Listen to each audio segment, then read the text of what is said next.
It all began on a rainy evening when my cousin Joy showed up at my doorstep with nothing but a small bag in hand and tears streaming down her face.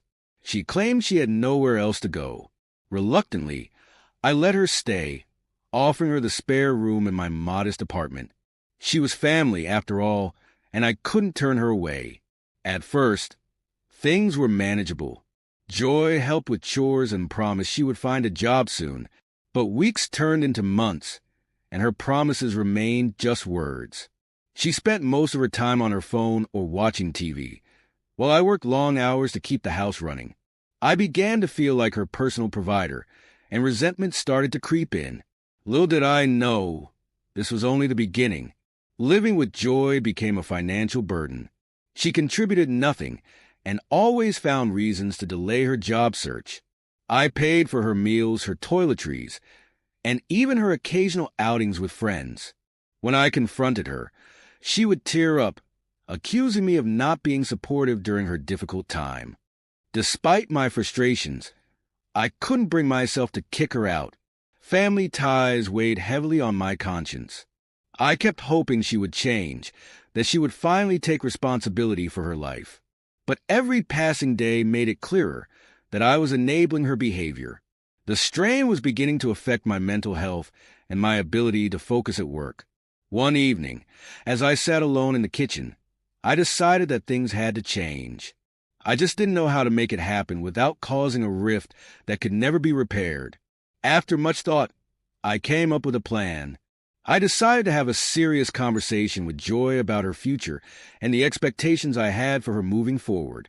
It was time for her to understand the impact her actions, or lack thereof, were having on me. I rehearsed my words carefully, determined to strike a balance between firmness and compassion. The next evening, I found Joy lounging on the couch, scrolling through her phone. I turned off the TV and sat down across from her. "We need to talk," I began, my voice steady but firm. I explained how her prolonged stay and lack of effort were affecting me emotionally and financially. To my surprise, Joy didn't argue or cry. She listened quietly, nodding occasionally. "I'll try harder," she finally said, her voice barely above a whisper. For the first time in months, I saw a flicker of sincerity in her eyes. It wasn't much, but it was a start. I felt a tiny glimmer of hope that things might change. True to her word, Joy started applying for jobs the very next day. She dusted off her old resume, updated it with my help, and began sending out applications online. I was cautiously optimistic, though part of me worried this might be another short-lived attempt to appease me. Weeks passed, and to my surprise, Joy landed a few interviews. The first one didn't go well. She returned home deflated and on the verge of giving up. But I encouraged her to keep trying, reminding her that rejection was part of the process. Slowly but surely, her confidence began to grow. The day of the interview arrived, and Joy dressed in her best professional attire. She returned home beaming. "I think it went well," she said, her eyes sparkling with hope. A week later, she received the confirmation email. She had been accepted. Joy threw herself into the internship with vigor. The work was challenging, but she persevered, eager to prove herself. Her supervisor noticed her dedication and began giving her more responsibilities. For the first time, Joy seemed genuinely passionate about her career. Watching her growth filled me with pride and a sense of relief.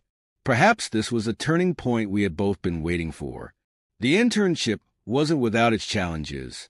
Joy struggled to keep up with deadlines and often doubted her abilities. "What if I'm not good enough?" she confided one evening, her voice heavy with anxiety. "You're doing great," I reassured her. "No one expects you to know everything right away. Just keep learning and doing your best." Encouraged, Joy continued to push herself.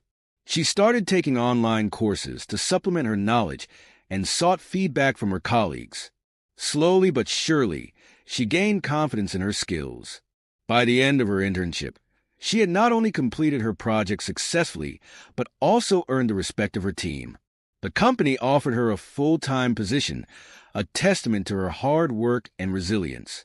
Joy accepted with gratitude and determination, ready to embrace the next phase of her journey. With her new job, Joy's life took a positive turn. She moved into her own apartment and began building a life of independence. We stayed in touch, meeting occasionally for coffee or dinner. Each time, she seemed more confident and self-assured.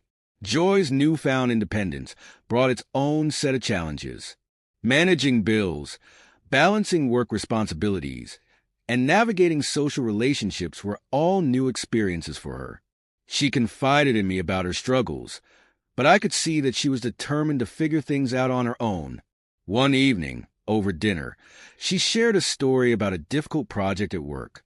"It's like everything that could go wrong did," she said with a rueful smile. "But I didn't give up. I stayed late, asked for help, and finally got it done. My supervisor even praised me for my persistence." Hearing her speak with such confidence and self-awareness made my heart swell with pride. She was no longer the dependent, uncertain person who had walked into my home months ago. She was growing into someone capable and resilient. Despite the progress, there were still moments of doubt and missteps. Joy occasionally made impulsive decisions, like overspending on unnecessary items or neglecting her health in the name of work. But each mistake became a learning opportunity, and she continued to move forward. With her life stabilizing, Joy decided it was time to reconnect with other members of the family. She had avoided them during her struggles, fearing judgment and criticism. Now, with her head held high, she felt ready to face. The workplace changes brought new responsibilities and heightened stress for Joy. She had to navigate shifting dynamics and a demanding workload, but instead of succumbing to fear, she decided to view it as an opportunity to grow. Joy began attending team meetings with more confidence, offering innovative ideas that caught her manager's attention. Her initiative paid off when she was selected to lead a small project, an honor that pushed her to prove her worth further. She stayed late many nights, researching and refining her strategies. Despite the challenges, she succeeded, and the project became a success story for the company. Her resilience and dedication earned her a promotion, reaffirming her value to the team. This moment marked a turning point, not just in her career but in her self-belief. With her promotion came the responsibility of managing a small team. Joy found herself in unfamiliar territory, unsure of how to balance authority and camaraderie.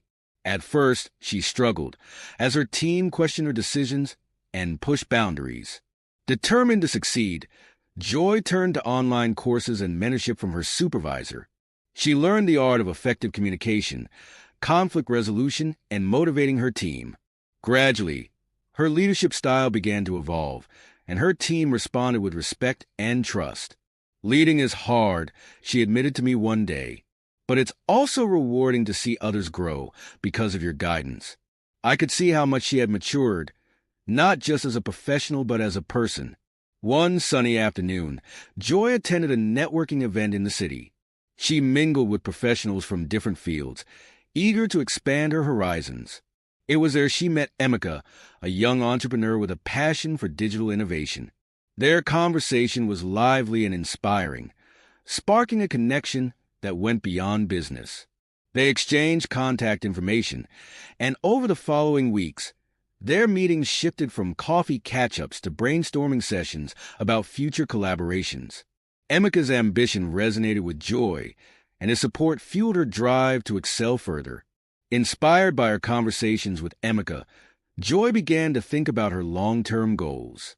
She realized that while her corporate job was fulfilling, she had a desire to create something of her own. After months of planning and saving, she decided to launch a small consulting agency specializing in digital marketing for small businesses. The transition wasn't easy. Joy juggled her full-time job while setting up her agency, often sacrificing sleep and personal time. But her determination never wavered. Slowly, her agency began gaining clients, and her reputation in the industry grew. Emeka became one of her biggest cheerleaders, offering advice and moral support. Their partnership blossomed into something more, intertwining their personal and professional lives in a way that felt natural and exciting. Years after she had first knocked on my door, Joy stood before me as a completely transformed person. She had faced her struggles head-on, turning her life around with perseverance and courage. Her agency was thriving, and she had become a role model for others in her community. "I couldn't have done it without you," she said during one of our regular catch-ups. "You pushed me when I needed it the most. You did the hard work," I replied, smiling. "I'm just glad I got to witness your journey." As I watched Joy walk away, confident and full of purpose, I felt an overwhelming sense of pride. She had reclaimed her life, proving that even the most challenging circumstances could be overcome with determination and the right support. Joy's story was a testament to growth, resilience, and the unyielding strength of the human spirit.